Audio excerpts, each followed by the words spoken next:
So is China conquering the Pope or the reverse? Hello, welcome to Dangerous Policy, a channel aimed at intelligent people wanting to discuss important issues facing life and society. Today I want to talk about the political relationship between the People's Republic of China and the papacy, the Holy See. And this is a very interesting subject, and it'll take a bit of background. So, as you'd know, the Vatican is not only a religion, but also a nation state. And they have about 70 plus embassies from around the world having diplomatic representation at the Holy See. And they have a rule that says you can't have the same ambassador to Italy as you have for the Vatican. So otherwise, every country in the world would just have the one embassy in Italy, in Rome, mostly for the Italian government, and then the Pope is sort of a side issue, right? Well, Australia had that exact thing until 2008, 2009, where our embassy to Dublin, to Ireland, was also accredited for the Holy See. But then afterwards, when Kevin Rudd was elected Prime Minister of Australia, he opened an embassy to the Holy See and appointed Tim Fischer, as the late Tim Fischer, as the ambassador to the Holy See, the first one. And so I spent some time there doing my honours on this kind of embassy, essentially. Tremendous people working there. And I discovered something that was I discovered a lot of things that were really interesting. But one thing I discovered was that it's basically a second, quieter UN where a lot of business happens. Because there are 70 embassies all located in one place, well, obviously there is a limited amount of business to be done with the Vatican, very significant business though it is.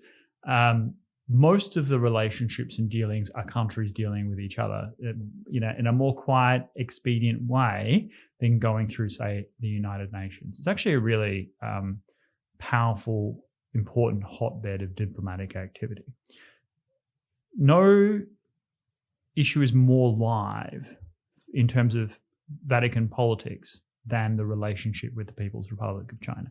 So first of all, the Vatican is the last country in Europe to still recognize the Republic of Taiwan as the legitimate government of all of China. They've got their embassy in Taipei, not Beijing. And meanwhile, China has had to contend with the wild spread of Christianity through their country. I mean, estimates vary between sort of 50 million and 150 million Christians in China today through various denominations. Now, the reason why Christianity has spread so well, there's some theological reasons why it has spread so well, but mostly there is a sense that Christianity, unlike in the West where it's seen as sort of an archaic, backward-looking sort of faith for many people, many kind of secularists in the West, for the much of Asia, if you think sort of South Korea, places like that, Christianity is associated with modernity, about success and prosperity and Western ideals and traditions, and it combines that well with sort of a theological sense of forgiveness and separating one's actions from the individual. That's kind of a Christian innovation. So I can go into that, but for these reasons, it's considered fresh in much of East Asia, and China is no exception. The other reason it spread so successfully is structural. China forbade non-registered kind of church services for having more than 25 people. So what would happen is you'd get 25 people together, it would then split and then recruit more people and split again. And this kind of way of continuously splitting the congregation meant that people went out and found more converts, and therefore it spread like wildfire across China. So now China is dealing with a very large number of Christians. We talk about 1 million Uyghurs in Xinjiang, huge human rights abuses. But then if you compare that to, at the low end, 50 million plus Christians, and at the high end, 150, 200 million Christians, and spreading rapidly, that is an enormous thing for Chinese government to contend with. There's only 80 million members of the Chinese Communist Party, right? This is a significant development. So the Chinese government was sort of casting about to see who they would make a deal with. They're like, all right, well, if we're going to have Christianity in our country, we need to have structure. We need to have them registered. We need to have them controlled by the central authorities. And who is the most likely to assist us with that? And it is the Catholic Church. Now, this is controversial, unsurprisingly. For the Catholic Church, they're not a democracy in a traditional sense. In fact, the Pope is an absolute monarch, right? We are talking tradition of social hierarchy that goes back to the Latin rites of the early sort of 6th century, right? We're a very long-standing, rigid, hierarchical structure that likes to deal with central authority. I mean, they're the ones that bestowed the divine right of kings, okay? This is their way of handling things, which is highly dependent on the Pope of the day. Because, for example, John Paul II, who was Polish, was staunchly anti-communist. I mean, he was an absolutely fierce critic of the Soviet Union, of China, and beloved by Western leaders in part for that reason. Whereas the church has to contend with, okay, well, we've got all these Christians that are spreading throughout China. How do we bring them under the Catholic fold? So they've been making deals with China. Now, the original structure of the deal, as it was originally negotiated under Cardinal Ratzinger and then later Pope Benedict, was that the Catholic Church would select and ordain bishops, because according to Catholic doctrine, bishops are ordained by the Pope, full stop.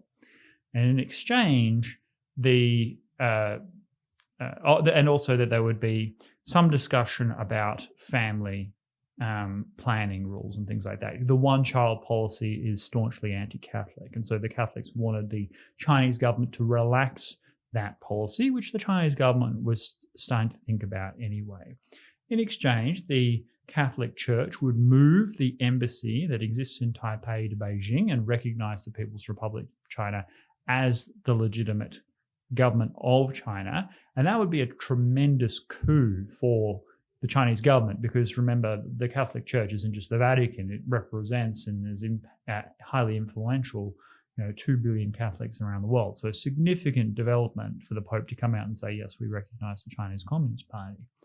And then secondly, that the Pope would not, and the Vatican would not do anything to support kind of subversive activities against the Communist Party, that they would, there would be nothing in the bishops that they ordain or the sermons that they propose that kind of promoted sedition or insurrection or challenging the Communist Party. And that was sort of like the unwritten rule that they were sort of agreeing to.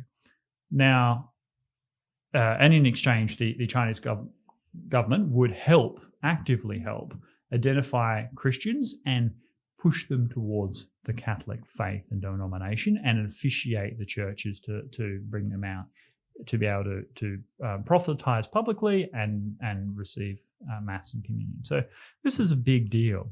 The sticking point was the Catholic bishops, right? The Chinese Communist Party wanted a veto over that, and the Pope refused. The Pope said that no. And that was Benedict. Now, since then, under Francis, the Catholic Church has modified that policy to say, okay, we will come to an arrangement of sort of mutual agreement, wherein both sides essentially have a veto over who the bishops are, and therefore the Chinese government has the right essentially to not disallow someone from being ordained as a public bishop, whereas the Pope maintains ultimate veto power to prevent sort of Communist Party apparatchiks who are there not to promote and maintain the faith, but actually they're just to serve the government from becoming ordained bishops. So this was the sort of compromise, but the compromise has its limitations. So, for example, the Catholic Church has not moved its embassy from Taipei to Beijing, and is unlikely to do so unless there is further compromises on this bishop issue. So, but this has been a deal that's been in the making for a long time, and something that has been on the table. And I think the Chinese government, as they grow to realize two things: one, that Christianity is spreading throughout their country no matter what, and two, that the Catholic Church is probably the most conservative organization that they can partner with. And if they grow to trust the Catholic Church, then they'll probably allow the Catholic Church a bit more freedom. It is entirely possible in sort of 20, 30, 40 years' time that the mainland China is a predominantly Christian Catholic country. I know it's hard to imagine now, but it's not like at the rate of spread. The way that the Chinese Communist Party is dealing with the Catholic issue, it's not totally incompatible with the idea of China becoming a Christian nation. So this is a very interesting development. US Secretary of State Mike Pompeo, in a series of tweets, urged the Catholic Church not to renew its deal with the Chinese Communist Party, which it saw as legitimizing the CCP. And Republicans in the United States frequently compare the current Pope to John Paul II, who was the staunchly anti-communist firebrand that advocated for the rights of all people and individual liberty. And says that, the Catholic Church is diminishing its moral authority by continuing to deal with the Chinese Communist Party in this way. Now, I don't personally have a view on this. I can understand both sides. I think that if you have Christians, Catholics in a country, and you have the opportunity to administer to those people, then it's a very high bar to say that you're not going to do that. And so I'm very sympathetic to the Catholic Church in this space.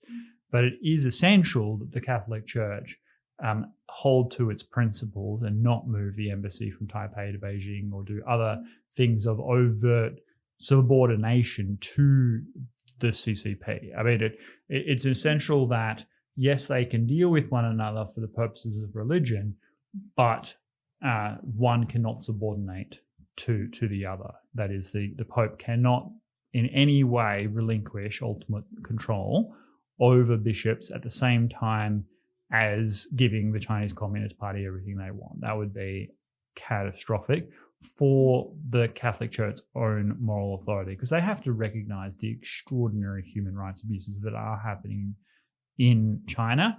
And the only justification beyond the ministerial kind of providing pastoral services to people of religious faith, the only argument beyond that for dealing with the Communist Party as a universally respected moral power, i.e. the Catholic Church, would be to improve human rights in China. That would be the justification. But it can't be like the same ways as the failed economic plans of the past, wherein it was believed that trading with China would lead to a burgeoning middle class that would demand political freedom, and therefore just by trading with China and making them rich, they would also become a liberal democracy. Well, that hasn't happened, and it's highly unlikely that any deal that the Chinese Communist Party makes with the Catholic faith is likely in any way to lead to a political liberalization. So has to be done very carefully.